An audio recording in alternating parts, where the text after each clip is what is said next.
আজ রাজ্য জুড়ে পালিত হলো ত্রিপুরার জনজাতিদের মাতৃভাষা দিবস তথা ককবরক ভাষা দিবস। রাজ্যের মোট জনসংখ্যার প্রায় 25 থেকে 30% জনজাতিরা রয়েছেন, যারা আজ থেকে দীর্ঘ 46 বছর আগে ককবরক ভাষাকেই তাদের মাতৃভাষারূপে বরণ করেছিলেন এবং আজও তারা ককবরককেই মাতৃভাষারূপে মর্যাদা দিয়ে থাকেন। আজ 46তম রাজ্যভিত্তিক ককবরক দিবসকে সামনে রেখে আগরতলা রবীন্দ্র ভবনের সামনে থেকে এক র্যালি বের হয়ে শহরের বিভিন্ন পথ পরিক্রমা করে। উক্ত র্যালিতে উপস্থিত ছিলেন মন্ত্রী প্রণজিৎ সিংহ রায়, বিধায়ক রামপদ জমাতিয়া, প্রাক্তন বিধায়ক অতুল দেববর্মা সহ বিভিন্ন স্কুল কলেজের ছাত্রছাত্রীরা।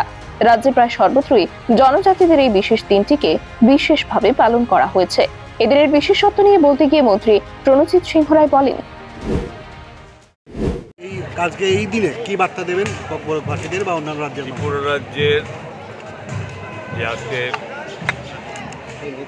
রাজ্যের মানুষ, শুধুমাত্র জনজাতি অংশের মানুষ না, এই টোটাল রাজ্যের জনসংখ্যা অনুপাতে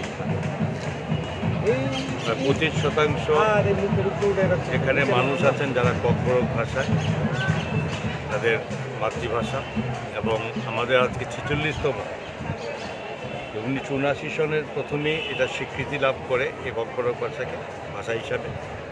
এবং এই দিনে আজকে যে র্যালি হবে তাদের এই ভাষা দিবসের 19শে জানুয়ারি, এটা স্বাভাবিকভাবে রাজ্যের মানুষের কাছে একটা গৌরবময় দিন।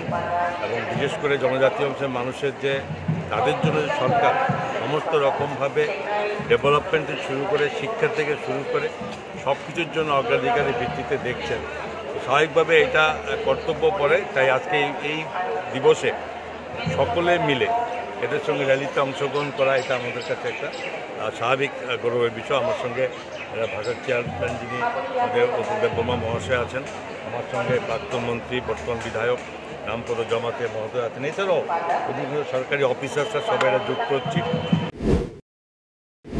ব্যুরো রিপোর্ট, খবরের প্রতিবাদ।